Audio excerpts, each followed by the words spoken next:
Today I am going to present my Blu-ray collection, and as you can see it is quite small. I think I have more video games than I do Blu-ray movies, but I do have quite a fair amount of DVDs still, and I used to actually have a ton of Laserdiscs. Like years ago I probably had over 300 Laserdiscs, and then DVDs came along, and I started collecting DVDs, and then I stopped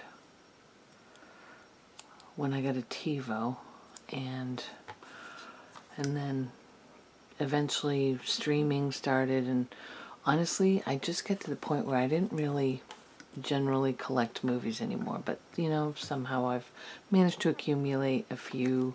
Most of these I got at a really great price someplace, or on sale. Some of them I bought while I was traveling in Yellowstone because there's no bandwidth there at all. So, but at any rate, let's go through this pile, and then in a future video I'll do a selection from my DVDs, and also do some of my TV shows that I have on DVD. We can talk about some of those. So I'll start off with X-Men First Class, starring James McAvoy and Michael Fassbender. I really enjoyed this movie. I'm like a 60s and 70s nut, so I really enjoyed the setting of this movie. I particularly love Michael Fassbender as Magneto. I think McAvoy, I really enjoy him, most of his roles. I do think he tends to be a bit of an overactor on occasion, and particularly in this role. There's some scenes in the other movies in the series where I'm like, okay, that's really too much, and doesn't seem very Xavier-like, Professor X or whatever you want to call him. But he's very charming, so I can forgive him for that.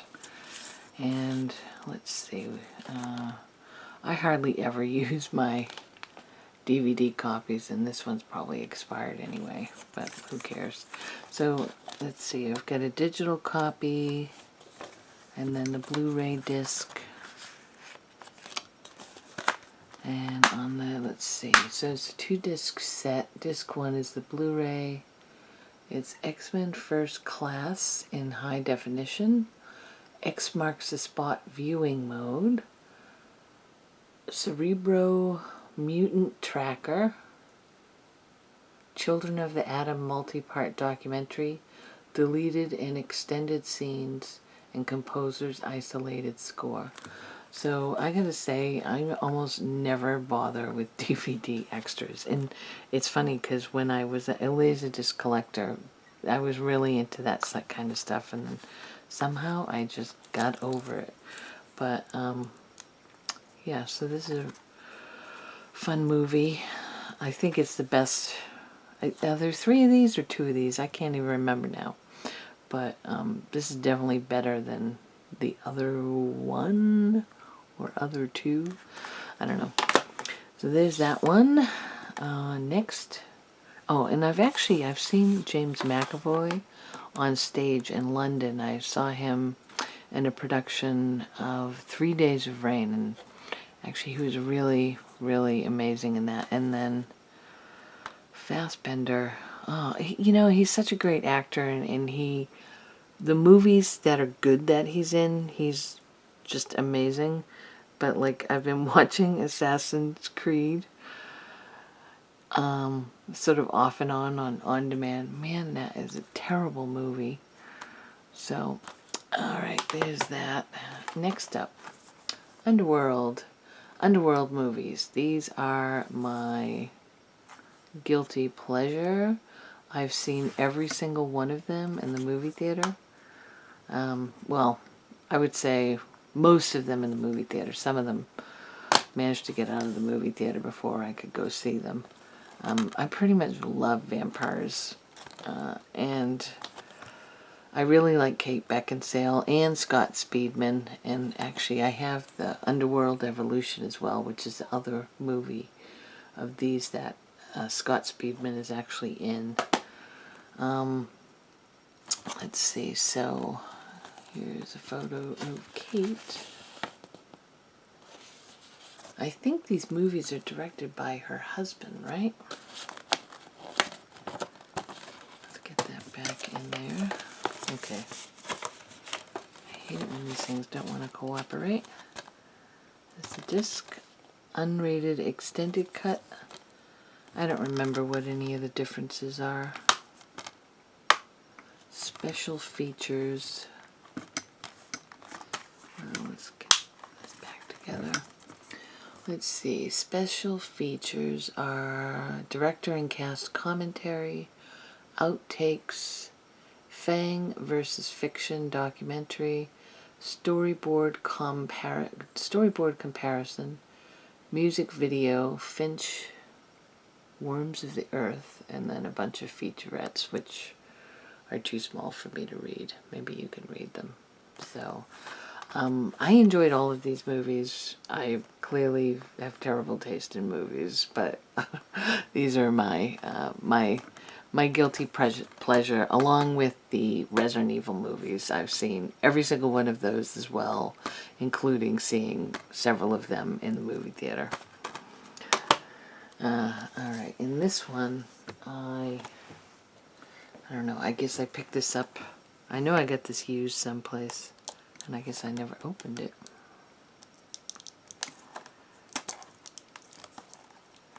I'll open it up now. There we go. Okay, I just dropped that on the floor, so the video jumped, that's why.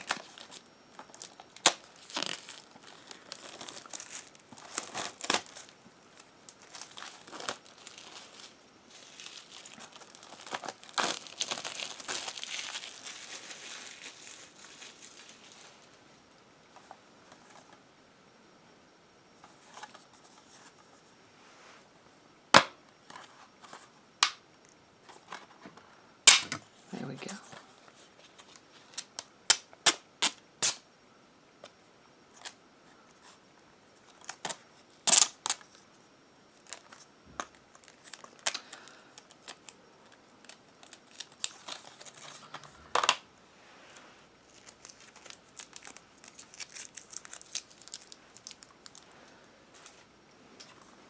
I don't know why I buy Blu-rays and DVDs and never watch them, but I do.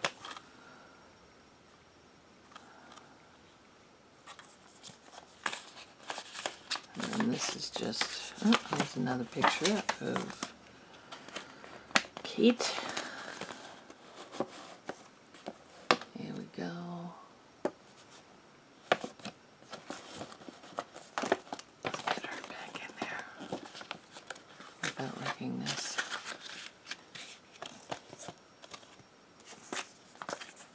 I know I get these movies really cheap though someplace. They literally were probably $2 or $3 each. So there's that one. I feel like, actually I just saw one recently. I forget the name of it, but it was the one that she actually came back to be in. I know the previous movie before that she wasn't in it at all, and it was set, I think, further in the past than the current ones. Automata, Antonio Banderas. I haven't watched this yet. I don't know when and if I ever will. But let's open it. I probably picked this up at Walmart or someplace for a couple of dollars. And I think I bought this probably at Walmart while I was living in Yellowstone, because I was looking for movies to watch and then I just never got around to it. In my previous video, I talked about how I didn't really play video games at all in the park. I primarily used my Xbox to watch DVDs. I'm trying to think. I must have had a Blu-ray player with me, though, because the 360 doesn't play Blu-ray, so...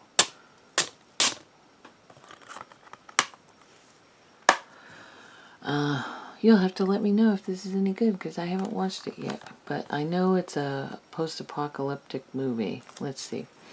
In a future where Earth's ecosystem verges on collapse and man-made robots roam the city, one man, Antonio Banderas, must evaluate and eliminate the profound consequence of artificial intelligence on human existence. So I am a big fan of any kind of post-apocalyptic type movie or setting, disaster movies, etc. As a matter of fact, today I went out to see Geostorm, and I'm a Movie Pass member, so I didn't have to pay for it because I've already seen a couple of movies this month already.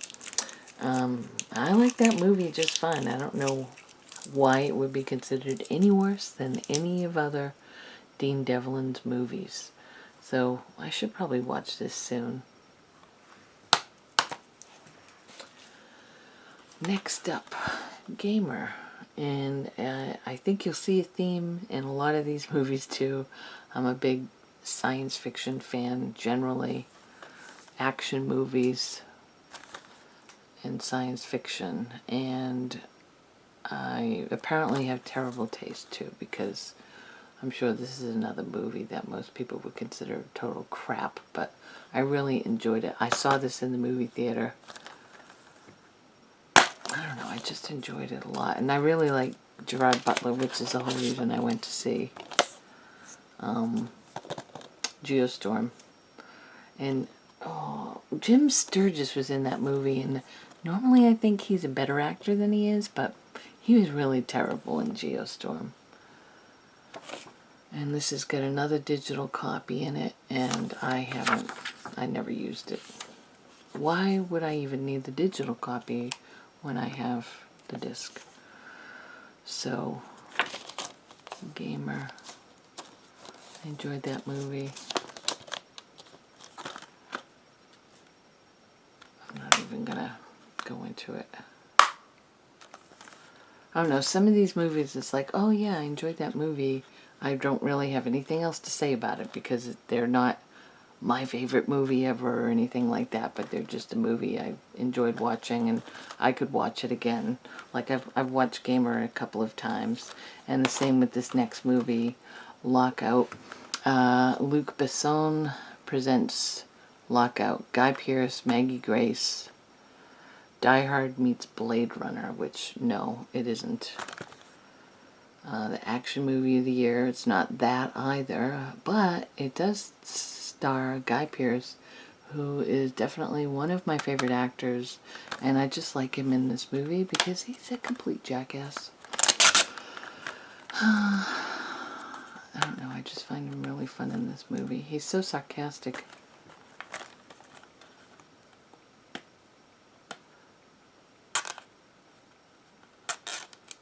Oh, that's not coming off very well. Let's see now.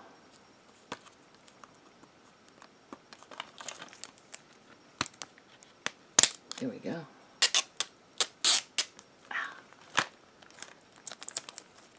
Okay.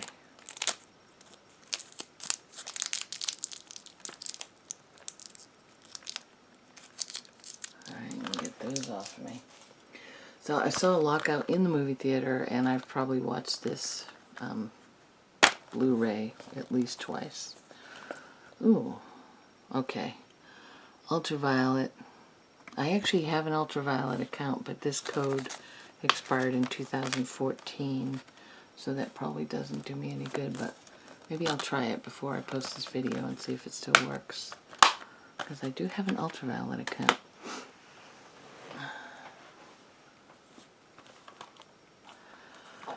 Highlander, the director's cut. I really love this movie. So I'm dating myself here, but I saw this movie in the movie theater when it first came out. I always liked Christopher Lambert or Lambert. I guess he's technically French, right? Or French Canadian or something. I don't know. I always loved this movie. The follow-up movies were terrible, but this one is really great. And the soundtrack, of course, is amazing. And I used to have, this movie is, of course, one of the ones that I did have on Laserdisc originally.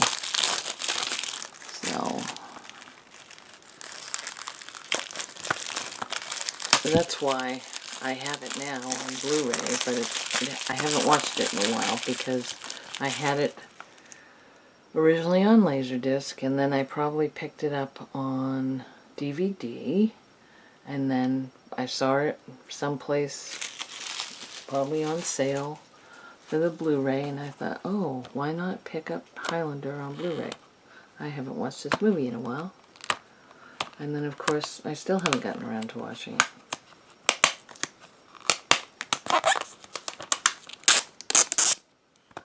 I bet you didn't think this video would be primarily about opening Blu-rays I haven't bothered to get around to watching.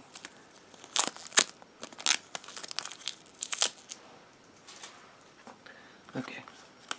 Let's see. Ooh, there's like nothing in here at all, just the movie. That is incredibly cheap of them. So Lionsgate, Sean Connery. There we go. Okay, let's see. Interview with the Vampire. Now, this actually used to be one of my absolute favorite movies. I saw it in the movie theater. I had it on Laserdisc. I don't think I ever had this on DVD, so I went from the Laserdisc to the Blu-ray. And you know, I probably watched this movie at least a half a dozen times around the time it came out. I saw it in the movie theater once, and then immediately bought it on Laserdisc when it became available. For the longest time, I considered it my favorite Tom Cruise movie. I never really cared for Brad Pitt in this, or for Stephen Rea.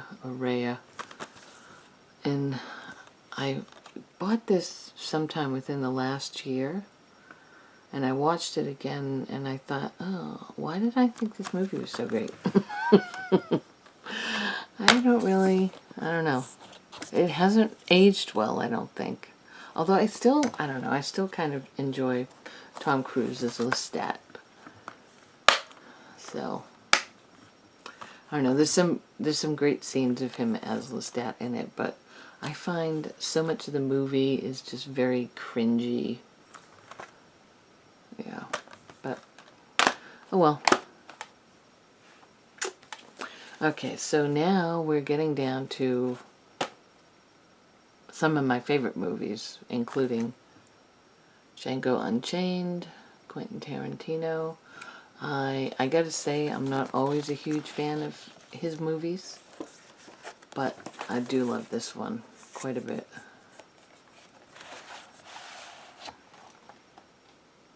And I really like Jamie Foxx, and this is really nice packaging on this. So, Leo, Jamie Foxx, and what's that other film? Oh, Christoph Waltz, who was in Inglourious Basterds. I love that movie too, but I don't have it on Blu-ray.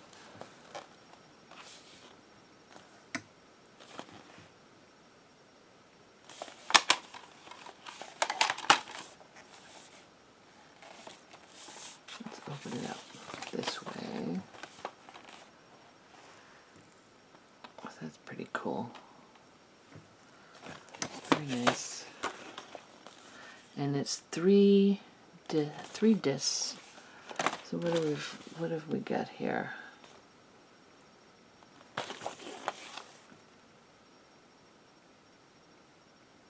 Blu-ray disc.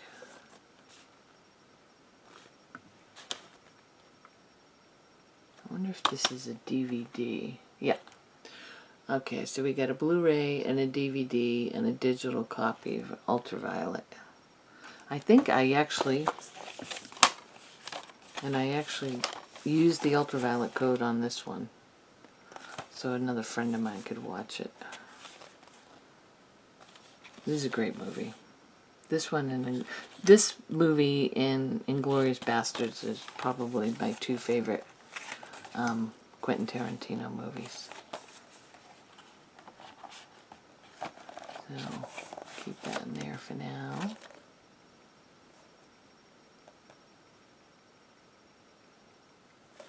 Okay. And then next up, one of my favorite Marvel movies. I love Thor. I love Loki most of all. These are the reason that these are my favorite movies, is because of Loki and Tom Hiddleston in general. I don't know, I just really enjoyed this movie. Probably my favorite, absolute favorite Marvel movie is Captain America: The Winter Soldier. But this would be, I don't know, top 3 or 4. I don't know. The first Captain America movie I thought was too slow, but Winter Soldier is pretty much the perfect movie as far as I'm concerned. But I really love Thor. I absolutely love Loki in this movie. So I've watched this a lot. And then, of course, Ragnarok is out this coming weekend. I'll be going down to Disney World on the 3rd. And my sister and I are planning on going to see a movie in the afternoon while we wait for my brother and father to arrive in Orlando. And if I can talk her into going to see Ragnarok, I will. And then 3:10 to Yuma. Russell Crowe and Christian Bale in a movie that was written by, let me see if I can find that information, Elmore Leonard. So this is based on, this movie is based on a short story by Elmore Leonard, and there's also like there's another movie, which, I'm trying to think who is in that. I can't remember who's in the original movie, but that's a really good version of this movie too, and I love this movie. This is absolutely one of my favorite films, and it's a shame it really didn't do that well in the movie theater. But if you've never seen it and you like Western movies at all, or you enjoy either of these actors, I highly recommend this movie. It's just incredibly well written, like anything based off Elmore Leonard's work. And it's just tight. It's a very, very tight story. Also, Ben Foster is in this movie as well, and he's a great actor, and actually he almost kind of steals the show in this movie, because he's a very, very showy role. But this is absolutely one of my favorite movies, and I'm a huge Russell Crowe fan. I'm an occasional Christian Bale fan. I think he's really good in some stuff, and then other movies I'm like, yeah, whatever. But this is a fantastic film, and it's so tight. The storytelling in this is just very, there's no like wasted energy in it, really. So, one of my favorite movies.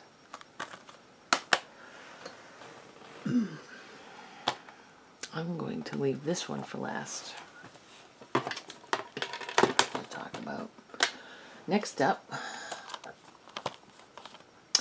my favorite Disney movie. This is the original one, and this is a Diamond Edition. So if you know anything about Disney movies, coming out on DVD, Blu-ray, VHS, for the entire history of Disney basically putting out their movies in a home version, is they release them for a limited amount of time, and then they archive them. They go back into the vault, basically. So I'm pretty sure this movie is back in the vault. I can't remember when I bought it. I love the live action versions of 101 Dalmatians. 102 Dalmatians is sort of cheap knockoff. But 101 Dalmatians, the live action version, is really good. But this is my favorite. And I've also, like the book, 101 Dalmatians, by Dodie Smith. Dodie Smith is the author. I have read that book probably 20 times when I was a kid. Like, starting from whenever I could read. I basically would read that book over and over again, along with a couple of other books. The other one I read all the time was Rascal by Sterling North, which was about a boy and a raccoon. And the other one was Jonathan Livingston Seagull. I probably read both of those books at least a dozen times. And then Disney's the 101 Dalmatians by Dodie Smith. I've read, I can't even tell you how many times I read that book. So, and I generally, like as an adult, I don't really tend to reread books. I read a book and I move on to the next book. So, Disney movie, what's this? I don't know if that has a deadline to it. Digital movie collection. So, alright, maybe that's still good. Pick 4 Disney movies for just $1.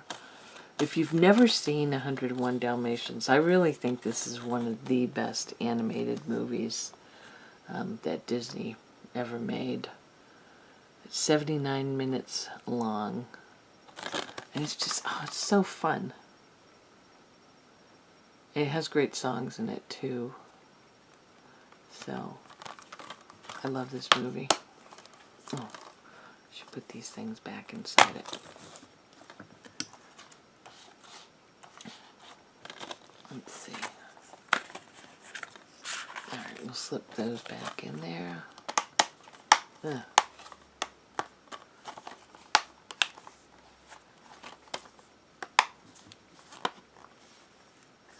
Okay.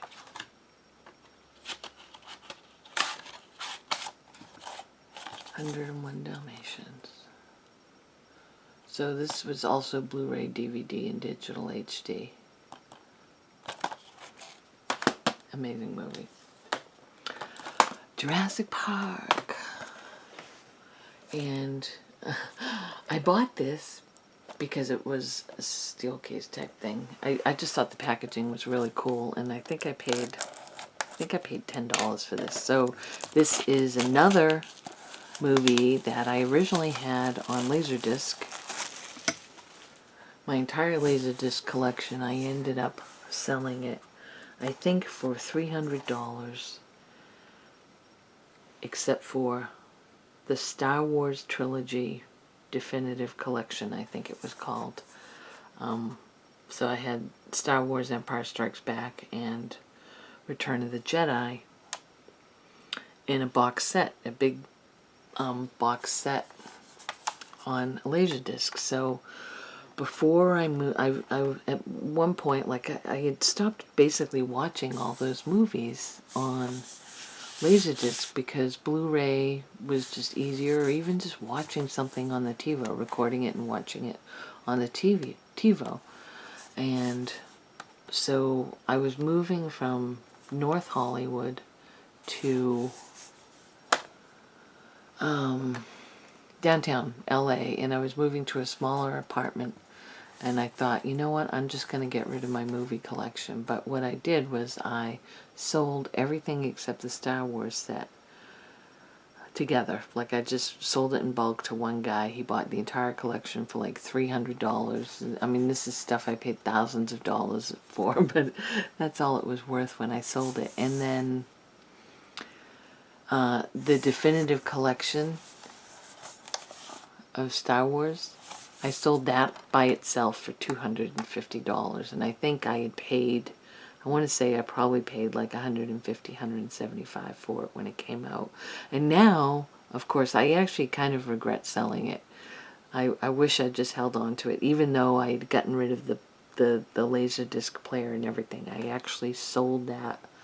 I sold the Laserdisc player with the other Laserdiscs. So I've probably been saying DVDs this whole time, but it was the Laserdisc thing. So I had Jurassic Park originally. I had this movie on Laserdisc, and then I never did have it on DVD.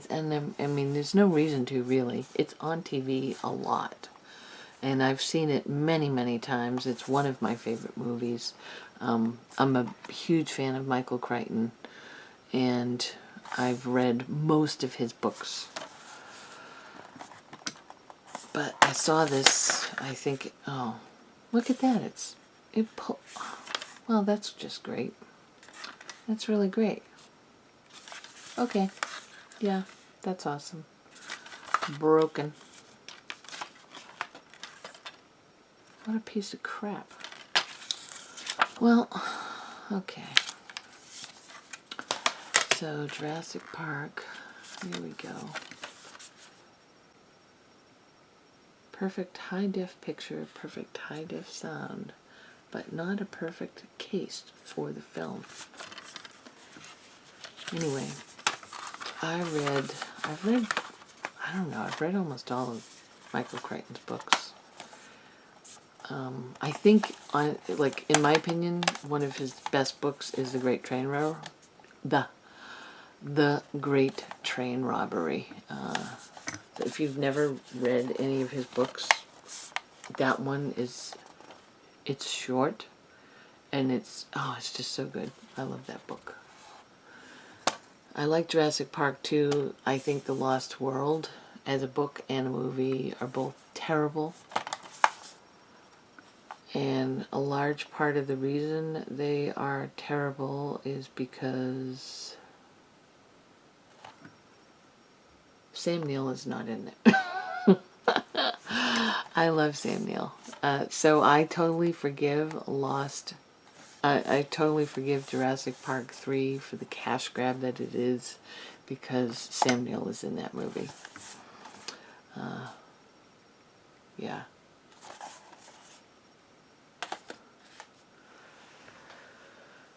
It is one of my favorite movies. Jurassic World was okay, but nothing holds a candle to this original movie. I just remember the first time you see the dinosaurs in the park, when they see the dinosaurs in the park, and I look at it now, and it's like this, I don't know, it seems cheesy when they stop, and it's like Sam Neill falls to his knees, and Laura Dern has this ridiculous expression on her face. But I remember at the time, the first time I saw that movie in the movie theater, and I was just blown away by it, in the same way that I think the characters were, and so it really worked. But of course, on multiple repeat viewings, that scene can seem really over the top when they first see the dinosaurs. But honestly, even today, I think they look great. They look great. All right, next up, one of my absolute favorite movies, The Fifth Element. Luc Besson movie.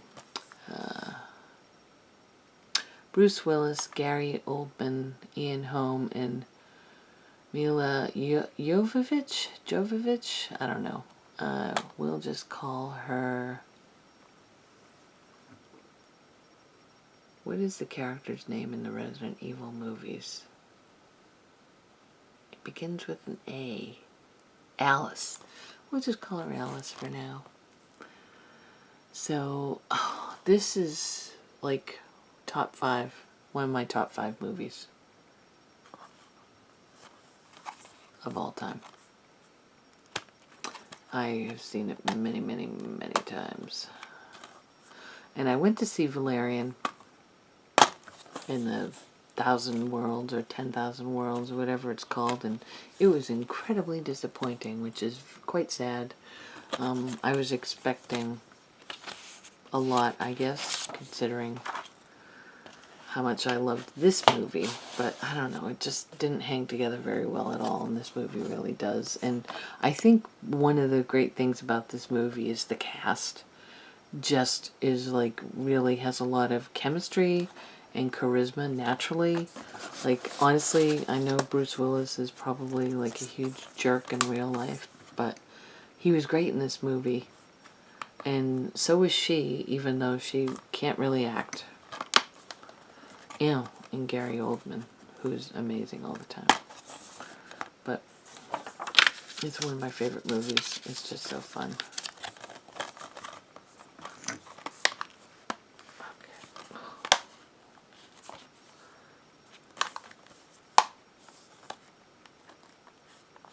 There we go. Is that right? Yeah. Alright. Next up, Book of Eli, which I don't think did all that well in the movie theater, but I really love this movie. It's another post-apocalyptic movie. Denzel Washington and Gary Oldman. Book of Eli. I guess I won't give away any spoilers. Ooh, another digital copy, which I probably haven't used, but I might see if I can. I don't know, I love this movie. I love Denzel. And I just loved the setting and just everything else about this movie. I thought it was great. I saw this in the movie theater. Maximum Movie Mode Survival Guide. Go on set with Denzel Washington and the Hughes brothers and learn how to survive in a post-apocalyptic world, all while you watch the movie. Yeah, okay. Probably skip that bit. I should actually watch this again soon. Combo disc. Okay, and next up is another favorite movie of mine, directed by Christopher Nolan. My other favorite movie of his is Memento. And I saw this movie at least twice in the movie theater, and I've watched this Blu-ray probably at least a half a dozen times. And honestly, if I'm flipping through channels and Inception comes on, I will start watching it. I love this movie, and I love Leo anyway. And who else do I love in this movie? Oh, Joseph Gordon-Levitt. Oh, and I really love Ellen Page. I love everybody in this movie. Cillian Murphy. Tom Hardy, I'm not a huge fan of his, and I didn't go gaga for the new Mad Max movie like everybody else did. I mean, it was good, but not good. And it's mostly because he's just not Mad Max to me. I don't care what anybody else says.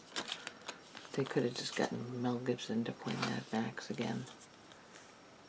Especially since he wasn't even that big a deal, and like, you're gonna have Furiosa as basically the main action character in the movie, then why not have an old Mad Max? So Inception, though. Inception. One of my absolutely favorite films. I would say this is top, well, if we exclude Star Wars movies from any sort of top 10 list, because I think it's just better to do that, because then they're not taking up 3 or 4 slots on that list. Inception would be in my top 5, along with The Fifth Element and the next movie I'm going to show you. So the other movies in my top 5, excluding Star Wars movies, is, let's see, I said Inception, The Winter Soldier, The Fifth Element, and I'd say the first Raiders of the Lost Ark movie, but maybe actually The Lost Crusade. I'm really a big fan of The Lost Crusade. Or The Last Crusade. And then maybe The English Patient, which is totally out of left field for me, but I adore that movie. Oh, or maybe Memento or LA Confidential. So those are all up there, top 10 easily for me. Where they lie in the top 5 is hard to say. Oh, 3:10 to Yuma, of course, is in the definitely top 10. So it's hard to say. Let's say top 10 without any... top 10 without sorting them. But number one movie is this one. So first time I saw Blade Runner was actually in the movie theater, and I saw it in a double feature with The Road Warrior, or Mad Max 2 for those of you who aren't in the US. I don't know why those two movies were put together. I'm assuming it wasn't the original run of Blade Runner. Blade Runner was a total flop when it came out. So just like Blade Runner 2049 is heading to be, which I guess if you think about it, it's kind of perfect, because why would you expect a movie that flopped 30 years ago would get a sequel that would be successful, especially at the price that the movie cost to make, the new movie cost to make. Sure, over the years, Blade Runner has become the original view of Blade Runner, and almost every critic panned this movie when it first came out. I read dozens of original reviews back when it did come out, and virtually every critic panned this movie. And now, of course, it's completely...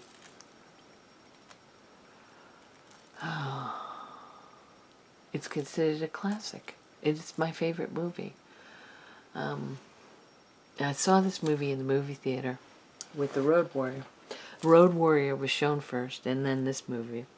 And I just remember, like, the last 15 minutes or so of this movie, I was, like, absolutely glued to the edge of my seat, just waiting to see what would happen. And I've owned this movie in every possible version that it's come in, and so this is, and that's why this isn't open, because I've literally seen this movie at least 30 times. And I bought this because I just reflexively buy Blade Runner on whatever new version comes out. So this is the 5-disc complete collector's edition, and I'm assuming this is out of my box set. Like, I have the thing that came in, like, the briefcase that he carries around. So this is why this hasn't been opened, but I'll open it now.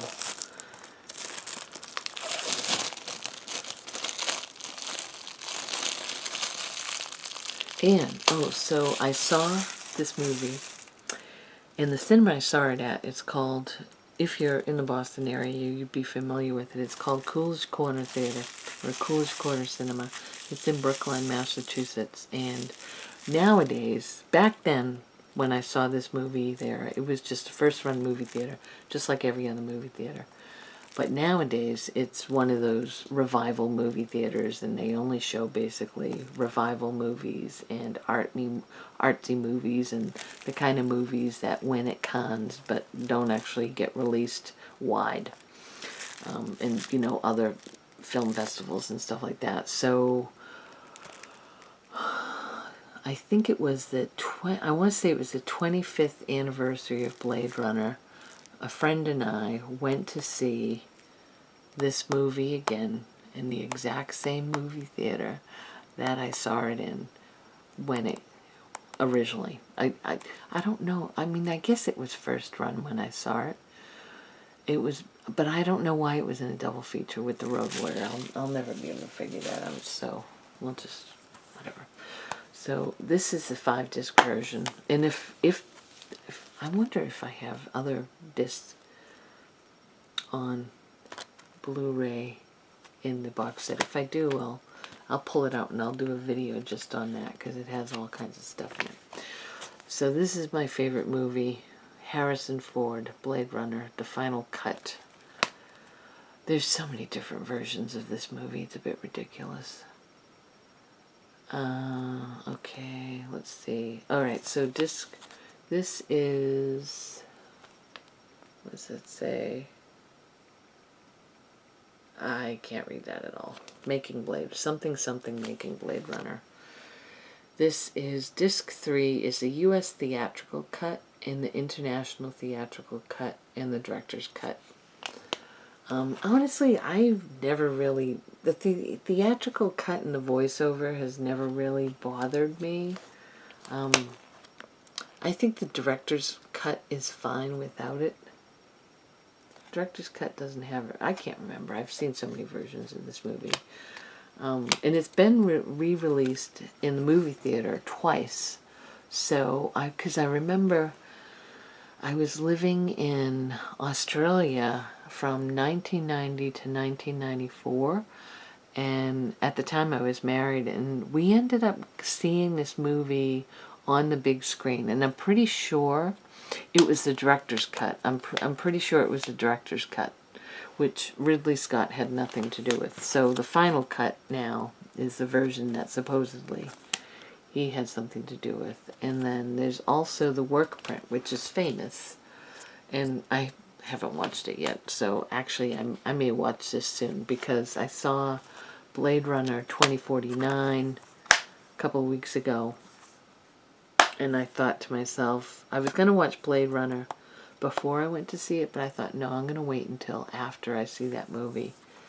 And then I never did get around to watching the work print, so I think what I'm going to do is I'm going to watch the theatrical version maybe when I get back from Disney World, and then I'll watch the work print and see what I think of it. So, but it's famous. Like, if you've read any of the books about the making of Blade Runner, like particularly I think it's the Rick Salmon book, he talks quite a bit about the work print and about how, like, basically it was shown by accident in some movie theater, and people realized that it was like, I think the work print in large respects is responsible for the start of people re-evaluating Blade Runner. There's Pris.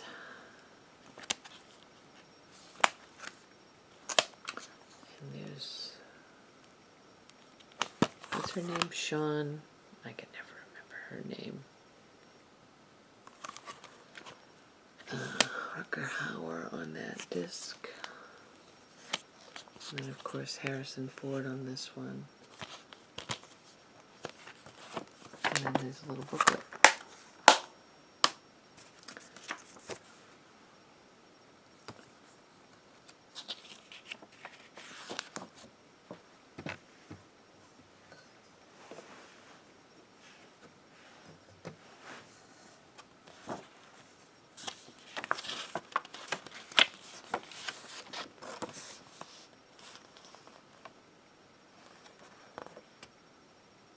Okay, so disc 2 is Dangerous Days, Making Blade Runner.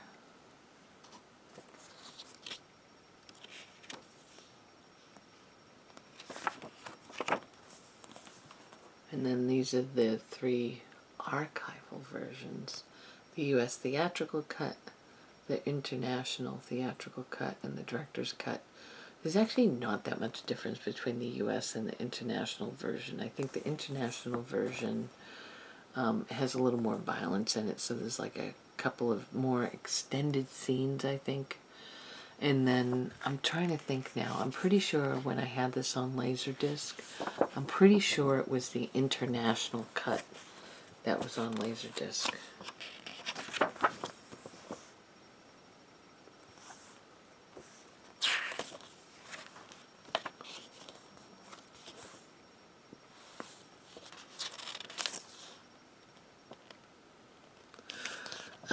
In standard definition, Inception, The Electric Dreamer, Remembering Philip K. Dick, Sacrificial Sheep, the novel versus the film, Philip K. Dick, the Blade Runner interviews. So, I should mention, I am a huge Philip K. Dick fan, and I actually was a fan of Philip K. Dick before I went to see this movie. Like, I had read Do Androids Dream of Electric Sheep before I went to see Blade Runner. So you can imagine my confusion when I went to see Blade Runner. And it was not very much like the book, Do Androids Dream of Electric Sheep at all. And as a matter of fact, there was another book out by a different author called Blade Runner, which was about this guy who was part of like this underground network of pharmaceutical runners. Like, pharmaceuticals were intensely controlled or super expensive, and there was a big black market and everything else. So it was kind of, it was like, I remember like watching Blade Runner for the first 15 minutes or 20 minutes of the movie, and I'm like, okay, this, all right. I think I like walked in and I'm like, what is this movie based on? Is it based on the book Blade Runner or this Philip K. Dick book? And it didn't really seem to have a lot in common with either of those besides the replicant thing. And there's just like things in, you know, I feel like the things that harken back to the books, to the book of Do Androids Dream of Electric Sheep is just very subtle, and it's mostly about the fact that almost all of the real animals in that world are gone. They're like extinct. They died off, and so most of the animals are some sort of AI, or like they're replicants themselves, essentially. And there's this, I haven't read it in years, but there's a scene in the book where, and the character in the book is married, if I remember correctly. Like, the Rick Deckard character, I don't think that was his name in the book, but he was married, but he was also sort of, I think, having an affair with one of the replicants, or whatever they were actually called in the book. I don't think they were called replicants. I think they may have just been called androids, like the title. And there's this scene that has always like stuck out to me in that book, is that the character had, the main character had gone to a lot of trouble to get these sheep, these like automaton or sheep. And the replicant, or the android who, she destroyed them. She like basically, I think, threw them off a roof or something like that. And it's like one of these scenes in the book that's already stuck with me. So, but I don't know, like you don't, like I think you have to like pay real close attention to these movies, both movies, 2049 as well, to really kind of catch on with the whole animal thing. But anyway, I should probably reread that particular book again. I read, there was a period of time there when I wouldn't say that I've read every single Philip K. Dick book or short story, because there's just so many. But I've read at least 30 of like the novels or novellas. A lot of his books are very short. I think nowadays they would probably be considered novella length, but and I've read like tons of the short stories, but it's been a long time since I've read most of them, because I would say I primarily read them all in the 80s and the 90s. So that is that. But this is my favorite movie. And I enjoyed 2049, but it's way too long.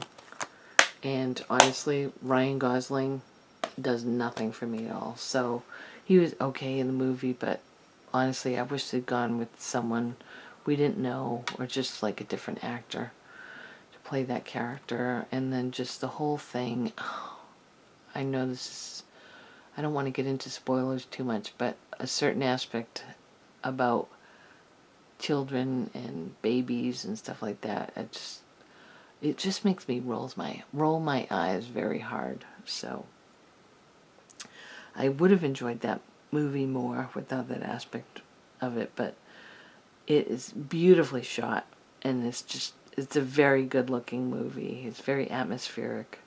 I did enjoy it, and I will probably buy that movie on Blu-ray, although I have no I don't know. I thought about going to see it a second time in the movie theater, but I just don't feel like I can sit through it for almost 3 hours again.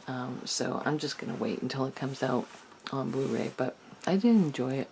But it's not, like, I don't know. I just feel like they could have told that story without it being a Blade Runner movie. Like, why not just have an interesting science fiction movie about that story that you're trying to tell?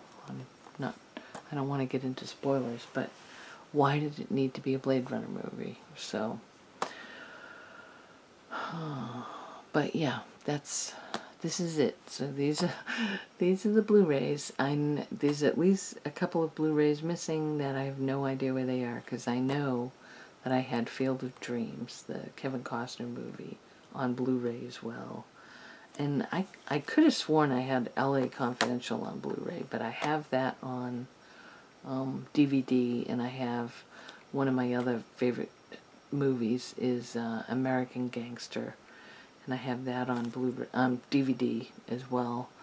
So next time I do a sort of collection video like this, I'll probably do it on my DVD collection, and I won't go through the whole thing, because there's, even though I got rid of tons of movies, I still have quite a few.